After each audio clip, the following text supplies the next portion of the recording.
Hey everybody, Dr. Fisher here. Today we are going to discuss a disgusting topic. Maybe not disgusting, but we're going to talk about goal setting for today. So here is my goals from last year. It's just kind of a little simple paper. We're going to discuss a couple of basic ideas that are really helpful in relation to goals.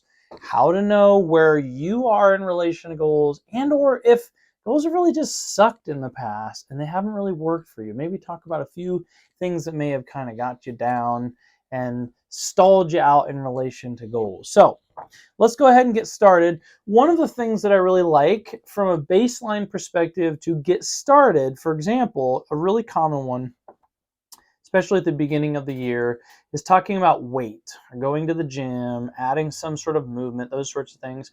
And people oftentimes will go for 2 or 3 weeks. I've been experiencing that recently. We're at the beginning of the year right now. And in the mornings, I'm used to going to the gym and having free reign to everything. There's usually not that many people that go really early in the morning like I do, and it's the beginning of the year, and so all the locker spaces are full, all the gym space is full. So, but I was talking with my wife about that this morning, and we kind of chuckled. We're like, just give it 2 or 3 weeks. We'll have plenty of our own space back again, and that's pretty typical. And so one of the reasons why that happens is oftentimes we run out of steam, and or we set unrealistic goals that we can't maintain. Uh, and there are a multitude of other reasons as well. But today what we want to do is we want to start with something called SMART goals. I want to break down some real basic concepts, and then we'll run through some things that tend to be a problem in relation to some of those ideas and maybe give an example or two. So back to the goal setting sheet. Now, this is going to be available for you as a download, if you like, in the link down below. You can go down, click on it, and go to our site, throw in your email, and it'll email this as a PDF to you. So what is goal setting? There's a lot of different ways and a lot of different setups where people do different things for goal setting, but this is one of my favorite. It's a relatively simple one. It's the SMART method. This is a good baseline starting point. And these things include, the SMART stands for specific, right? So what can you accomplish? You got to be specific about it. Measurable. How will this goal be measured? Action, right? You got to be able to put it into steps so that you know what is going to be required in order to be able to achieve this goal. It also has to be relevant and or realistic. It can't be some crazy idea, hey, I want to jump from here to Mars. That's probably not going to be relevant and or realistic. So if you want to be successful in your goals anyways. And so the last piece, the T, is for time. There needs to be a constraint put on it so that you can know specifically how to measure whether or not you're moving forward in your goal. Now, something that's really, really important is to understand as we break down some of these ideas. For example, I have this setup where it's a 1 month, 6 month, and a 12-month goal perspective. And then on each of the lines, I wrote some goals that I wanted for that month, that 6 months, that year. And I actually laminated this, and it was sitting in my bathroom. So I brought it from home. So I have a nice clean sheet here, and we're going to actually work on this here in the office today. So a couple of things to think about when you set goals. We'll use weight, for example, because that's a really common one. So one of the things that oftentimes happens, like we talked about in the beginning, let's say, for example, you say, I'm going to lose 50 pounds, some really intense goal, and you've never been able to lose weight really well. You've never been consistent, struggle with all those little nuances that are required to keep you going. So what we want to do is we want to break it down into a smaller goal setting experience. So for example, instead of 50 pounds, something that's more realistic, unless you have someone that's working with you directly, might be 5 pounds over the year, or to not gain any more weight, or maybe break it down to 1 pound a month. That's a really common, gentle place where I start with a lot of people who have had really heavy duty struggles with consistency, because really this is all about, for the most part, consistency. Now, it's still appropriate to go see your medical provider and make sure that you don't have thyroid issues or some sort of, viral component or something that's not working from a metabolic perspective, that's way out of whack, diabetes, that sort of thing.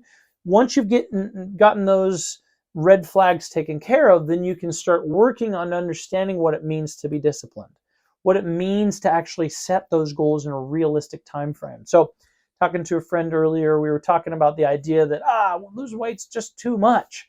I have this unrealistic goal. So one of the things we talked about that I love doing is just write down all the unrealistic stuff. Write it down, put it on a piece of paper. And what that will do is that'll just help you unload. So the goal here is to unload all your ideas that you have. Now what I want you to do is pull off that piece of paper the things that you actually want to do, and then we're going to apply the SMART aspect to them. So let's use weight as an example here, right? So what you're going to do is you're going to be specific. You want to make sure it's maybe 1 pound a month, or oftentimes I'll even have people do a quarter pound a week, but one pound a month is usually relatively realistic. Measurable, it's something you can measure. I usually try and get people to measure themselves as minimal times as possible. Once a week is probably helpful from a weight loss perspective, but with any of the goals that you're doing, it has to be measurable. And then you have to be able to take action, right? So look at it like building a bridge. You're on one side of the water, and on the other side of the water is the place in which you want to be at. And so as you do that, what you're doing is you're literally building each of the steps, each of the boards, or each of the aspects of that bridge. You're individually building them, okay? So then the next needs to be irrelevant and or realistic. Again, taking that 50 pounds mark maybe and breaking it into a 10 pound, right? Or a 1 pound per month. Something that feels actually realistic, because again, what happens is willpower is kind of like filling your tank up with gas and then going and putting it into first gear and slamming on the gas pedal and driving around town. You're just going to burn all your gas out of the vehicle, and then you're going to run out. Or if you have an electric vehicle, run it all day as hard as you can without recharging it.